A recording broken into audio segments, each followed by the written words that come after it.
with a chance of the title. So it could be a tense, deciding race in this final round of the series. Once again, Steve Parish and Barry Nutley. Three-wheel racing cars, no less. 500 cc's, four-cylinder, water-cooled, an immense amount of brake horsepower, aluminium monocoque chassis, wide wheels, riding on slicks. Down in there, believe it or not, are the handlebars. That, in the middle of your picture, is the rev counter, twisted round to such a degree so that when the needle is at a workable speed, the rider knows where to look. The needle must always be in the same position. Steve Webster, 3 times world champion. Tony Hewitt kneeling down at present. His left hand will be anchored firmly to the handhold, which you see by his left glove. He will pivot right, he will pivot left. Around that handhold, he must never, repeat, never let go with his left hand. And if I were Tony Hewitt, indeed I would not let go with my left hand. They did not contest the first one, but they won the other 3. They have 30 points, they are leading the championship. But it's a slender lead, because in second place in the championship, on 27 points, their Grand Prix compatriot Barry Brindley and Graham Rose, riding number 11. They are extremely fast indeed, and have given Steve Webster and Tony Hewitt something to think about in the past 3 rounds. Barry Brindley, Graham Rose. Completing the front row, Steve Abbott and Sean Smith. We will also be featured heavily because they are Grand Prix regulars. Finding themselves on the 3rd row, outfit number 12, Rob Fischer and Trevor Crone. The big 1100cc 4-stroke Suzuki, normally a lightning starter, normally on the front row. They have to work hard this time, but look at the way they weave round. World champion Steve Webster, they are alongside Steve Webster going into Paddock Hill Bend. The flying duo on the big Suzuki from Workington in Cumbria, Rob Fischer, Trevor Crone, are slotting into 3rd place now. Steve Abbott, Sean Smith lead the race around Druids for the first time. Then it's Webster, then it's Rob Fischer. The big Suzuki is a handful. They said they cannot keep it tight dropping down through here into Graham Hill Bend. The extra weight they carry makes it very hard indeed, but side by side they are. Brindley going through. Already they're down to 4th place. The race leader, number 45. Wait a minute there, Brindley in the middle of the picture, pushing hard. We're waiting for them to come across the line. For the first time, number 46, Steve Abbott, Sean Smith, the Grand Prix regulars. Threw me for a second, I thought it was 45, but in 2nd place, Webster. Steve, the Grand Prix outfits, putting their Grand Prix experience to use here. I wouldn't have thought Brands would have been the place. Well, the machines are very light and very agile, especially compared to Robert Fischer's huge, great 1100 Suzuki. So I think they'll be a lot easier to ride, and they'll be able to keep the pace up. But I think these top Grand Prix 500 sidecar riders, they're able to adapt to any circuit they want to go to, and especially Steve Webster. I'm sure he's going to be the fastest man on the circuit, but he's yet to pass number 46, this man, Steve Abbott. Abbott, having ridden on the Grand Prix scene for the past 8 seasons, a professional racer, travels the length and breadth of Europe during the season. This now, the closed season for the Sidecar Grand Prix teams. It's all over, and this man won his 3rd title. He is 3 times world champion. He's sitting in 2nd place. He is leading the Super Cup by only 3 points from the man behind him, number 11, Barry Brindley and Graham Rose. They gave us a thrilling race at Mallory Park. They're doing it all again, but they have one other outfit to contend with. Somebody else has added to the equation. Steve Abbott and Sean Smith forcing on ahead of Webster. A 3-man duel. This is good stuff. Abbott really sorting them out. Yes, Steve Webster's certainly in the sandwich there, and he's going to have to be very careful because Steve Abbott, it's a wide outfit. He's got to pass it. He's going for the inside line. This is the favourite overtaking place, but no, he's decided to hang back. But Brindley's close on behind him, so he can't afford to hang around there for too long. If he's going to make a move, he needs to go up the inside. These are awkward pieces of equipment to pass with. They are very wide, and he's got dropped back into 3rd position now. So he is in a big problem. Steve Webster, has he a problem? He does not want Barry Brindley to gain more than a 3-point advantage over him. And at the moment, they are neck and neck, and this is thrilling stuff for the sidecars. The passengers move from the right to the left. Over goes the right hand as they go round the top McLaren, down to Clearways. They'll be exiting Clark Curve onto the start-finish straight any moment now. The passengers tucked in, slipstreaming, down they go, tucking down the heads, side by side. Just look at Webster on the inside line. Abbott and Smith, utter trust, utter confidence. They are so close. The passengers sprawled across the back, anchoring that rear wheel. That 15-inch wide rear tyre to the tarmac, immensely fast. The G-forces, as they throw them right and left around here, mean that these outfits are circulating in excess of the lap record held by the Solos. Indeed, the fastest motorcycle of any type round here is Steve Webster, having held the record at 48.3. He clipped that by 0.2 of a second in time practice, so he has already beaten his record, which incidentally stood since October 1984. Now that is a sobering thought indeed. He is going for it. Steve Webster and Steve Abbott, the two Steves, side by side. Paddock Hill Bend, Webster on the inside, Abbott still going the long way round. Fantastic action indeed, up towards Druids. Well, these three, and another Steve Parrish with me now, these three having a tremendous duel. Yes, I'd certainly rather be here talking about it than being on that sidecar passenger tray at the moment. So there's very little in the performance of these machines. As you see coming down the straight, there's nothing in it. Steve Webster just keeps looking for that inside line. The reason you go on the inside is it's the shortest way, and if you're going to drift out, you've got someone on the outside of it as opposed to someone pushing you off the track. So he'll be trying to stay on a tight line the whole time. But also, he's got to be careful not to burn his tyres out. It's very easy on these outfits to lock the wheels up going into a corner. That way it puts a flat on the tyre, and then it's a real problem. But once again, he has a look on the inside, and it's not possible to make it through. But he's looking by far the smoothest rider out there at the moment. I think he has something in reserve, but it's a real battle we have here at the moment. These the top three, 1, 2 and 3 in the race. In fourth place, it's Gary Thomas and Tony Strevens, number 2. In fifth place, it's the big Suzuki of Rob Fischer and Trevor Crone, up there from the northwest. I've said northeast previously, but they are indeed from the west side of the country, Workington in Cumbria. And number 3 in sixth place, Clive Stirrat and Simon Pryor on yet another LCR. The LCR standing for Louis Christian Racing, the Swiss genius who makes, cuts, rivets and glues these chassis together. Indeed, they are glued, they're araldited at the seams, they are riveted. They have suspension struts, they have a carbon fibre sidecar floor, very high technology equipment indeed. They have one pedal to operate all 3 brakes, as well as a separate front brake, which Steve Webster is not using to any effect because he is through at Druids. He now heads Steve Abbott and Sean Smith. Brindley is down there in third place on his way for 8 points. Webster on his way for 10. He sits on 30. He will get 40 if things don't change, but what a tremendous battle. 7 laps gone, 21 the full distance, anybody's race. Yes, and Tony Hewitt is a real master at his job. He's not only is he climbing around that machine, keeping the wheels on the ground, look at him tucked in there, head down, so that it stops any drag from the machine. That probably increases the speed up to 5 miles an hour down the straight, as the passenger's tucked right in there, leaning over to the inside now, all the weight on the rear tyre, so that 140 brake horsepower can be put through that back tyre. But he's taken a wide line, and what? No, he's on the inside now. Brindley's having a look as well. What a battle we have here today. As usual, the sidecars providing the thrills. Magnificent teamwork, perfect symmetry, the heads popping up from the fairing. Tony Hewitt and Steve Webster on the handlebars. Hewitt in the sidecar, or rather out of it. He's hanging over the back of the bike.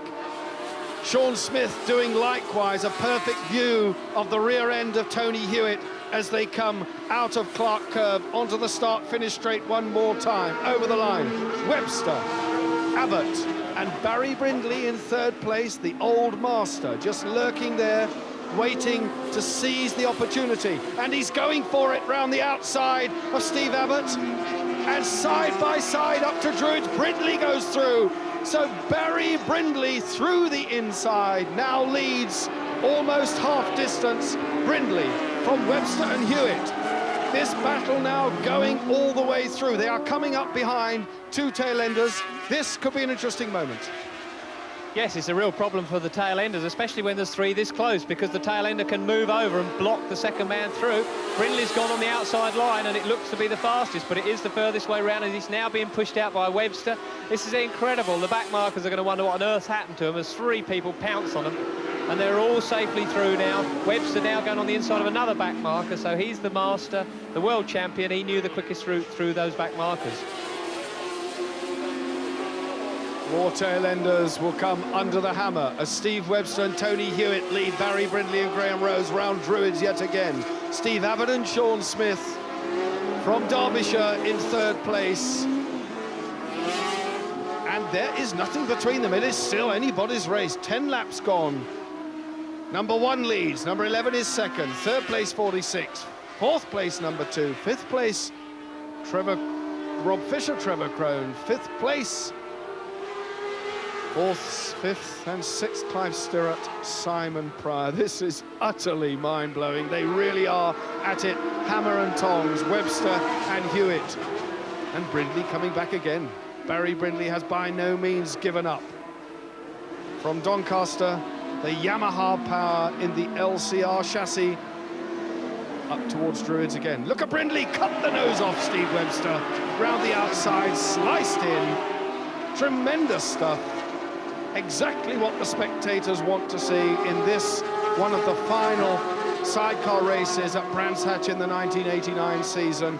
And what a fitting climax to round 5 of the Supercup Sidecar Championship for Brindley. He is really now demonstrating that experience.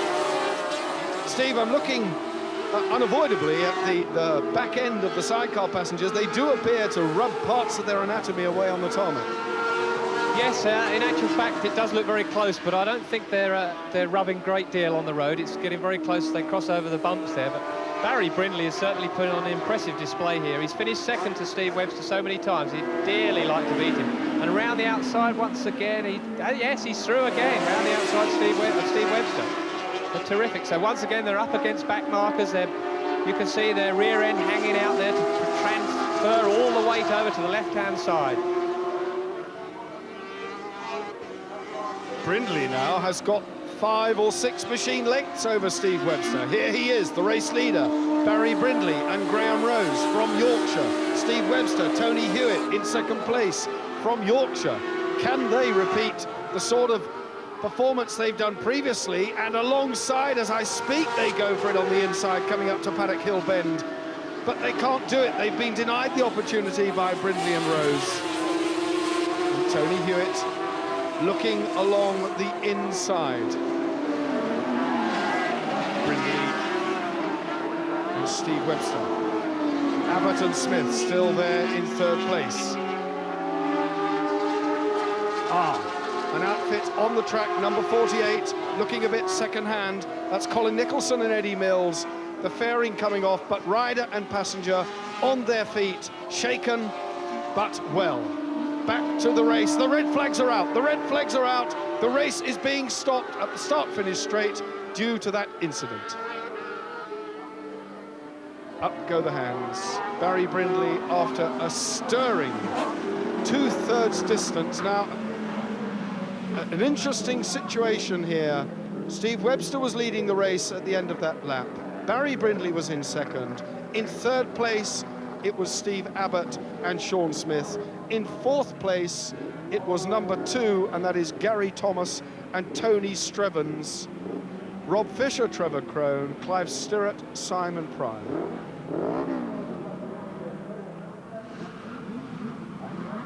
Colin Nicholson and Eddie Mills, 80 miles an hour into the tyre wall, but they both walk away happily to ride another day. But the restart, 8 laps for part 2 of the race, gets underway again. This time it's Rob Fischer and Trevor Crone scorching away on that big Suzuki.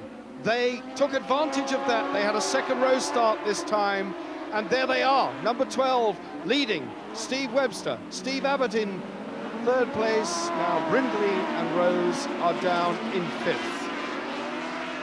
Can they capitalise on that? They have 8 laps to do. Now they might just be able to get the big Suzuki, but as I speak, through on the inside goes Webster. Steve Webster, Tony Hewitt, assuming their rightful position again at the front of the pack.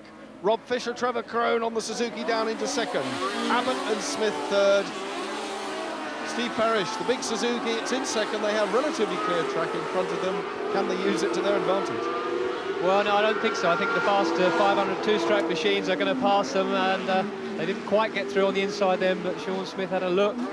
But the Suzuki has so much traction off the start line. It's very, very heavy, and it's got a lot of bad bottom-end horsepower. Brindley back in 4th position, and the big Suzuki is able to get off the line quickly, but once they get on the faster straights, the two strokes are able to come through, as you can see. That's going to happen in a minute. But Brindley now down in 4th position. He's having to fight his way through, so he'll be a bit upset about the restarted race. That's Clive Stirrett and Simon Pryor ahead of Barry Brindley now, but this is the race leader, Steve Webster, Tony Hewitt. They're out on their own now because they've already scorched away from Steve Abbott and Sean Smith. This the battle for 4th and 5th place. Clive Stirrett on the lime green outfit. Brindley has got past, so Brindley now in 4th after the Suzuki. Barry Brindley. Clive Stirrett still with him. Stirrett has lost another place as they go through. This now 4th place man Brindley. He's only got 6 and a bit laps now to do something about the flying trio ahead of him. He's right with Steve Abbott and Sean Smith. Barry Brindley, Graham Rose out onto the tarmac goes the left-hand side of Graham Rose's bottom, holding down the sidecar wheel as Brindley gets the power on, but scorching on ahead, Steve Webster, Tony Hewitt. Now this time Webster is streets ahead of the opposition. Has he finished the cat and mouse business? Yes, I think he's decided with all the upsets that we've had in this race that he needs to assert his rightful position, as you said earlier, and he's out in front. He's just leaving everyone for dead at the moment. But you see, they've had the problem of passing the big Suzuki, and so that slowed them up around some of the corners. Steve Webster has a good, long, hard look behind him. It's a clear track behind him. So who have we got? There we have the Suzuki still in 3rd spot, but Steve Abbott's through. There's Brindley, still in 4th position now. But I think that Brindley's going to come past the Suzuki any moment now. As they come on to the bottom straight, he'll tuck on the inside. He'll stay very, very tight, inside line. But Rose is keeping the inside line. He's through. No, as I say that, he's had his nose chopped off once again. It's causing him a real problem here. He can't go around the outside as it's too far to go, so he'll try and cut back as they exit Clearway's corner. He's now on the power, keeping a tight line. I assume he'll go on the inside. Yes, he has. 2nd place man, number 46 in your picture. There is number 11, up to 3rd. So the Fischer, Crone, Suzuki down to 4th. 3rd place man, Barry Brindley, Graham Rose. In 5th place, it is number 2, Gary Thomas and Tony Strevens. Tony Strevens, the passenger of Ray Gardner, who's not appearing today, so Strevens in there, slotting in. This is the 3rd place man still. Brindley and Rose now setting off in hot pursuit of Steve Abbott and Sean Smith, and they are closing. They are closing on Abbott and Smith. The race leader still, world champion Webster and Hewitt out in the lead. In your picture now, number 1, sewing it up beautifully. They lead the championship by only 3 points over Brindley. 3 laps left to do in this phase 2 of the sidecar race. The first part being stopped as a result of that accident to number 48, Colin Nicholson and Eddie Mills, who happily walked away from what looked a disastrous pile-up as they impacted into the tyre wall. The bike all but flew apart. The fiberglass certainly was quite badly damaged. But now, Brindley and Rose closing, ever closing as I speak, on Steve Abbott and Sean Smith. That is the gap. One runs onto the grass, but still the race goes on. Down the slip road for one outfit, this the battle. 3rd place, Barry Brindley, Graham Rose from Doncaster. And a look over the shoulder. Sean Smith, a glance over the right shoulder. Where's Brindley? He's closing. Here he is, coming on to the start-finish straight. Again, Webster has already gone. He has the start-finish straight advantage. 2 laps to go. And this is 2nd place. Now, Brindley, is he going to go for 2nd? Yeah, I think Brindley can do. He'll try and get a slipstream down the start and finish straight. You can see he's having a good look on the On the outside here, he's trying it, but he can't do it. He'll try and cut back and take to the inside. But here's another impossibility. There's not enough room before the next bottom Graham Hill bend, so he'll tuck in there. But where he'll make his manoeuvre is on the start and finish straight. He'll try and get close behind Steve Abbott, get a slipstream and power past him as they go into Paddock Hill bend, if he's going to do it. Identical power. He is on his last lap with the Yamaha-based Krauser motor in the LCR chassis. Behind him, a Yamaha LCR in the hands of Steve Abbott and Sean Smith. Alongside him, another Yamaha LCR in the hands of Barry Brindley and Graham Rose. And a tremendous duel going on now. Brindley is lining him up to dive past, coming into the start-finish straight for the last time, but this is Druids, hard way, nowhere through, looking at the inside line, coming down Graham Hill bend, which is a left-hander, but chopping across and closing the door, Steve Abbott, Sean Smith. And look at that tremendous 48 seconds. The record has gone yet again. This, the race leader, heading for the victory. Steve Webster and Tony Hewitt take the checkered flag to clinch round 5 of the Super Cup and lift the title at Brands Hatch. But a tremendous neck-and-neck tussle coming to the line. Abbott and Smith narrowly from Brindley, second and third place after the 8th lap second part. But there you have it, the race leader and the Super Cup champion, 3 times world champions Steve Webster and Tony Hewitt took it comfortably. Abbott and Smith, Brindley and Rose by a whisker, Thomas, Fischer and Stirrett. But the champions, 4 wins from 4 rides, Steve Webster and Tony Hewitt, Super Cup champions. Complicated 2-part race, but Webster and Hewitt's victory. Brindley and Rose second overall, Abbott and Smith third overall. But Webster and Hewitt's Super Cup title, 4 points the margin over Brindley and Rose. Webster and Hewitt number 1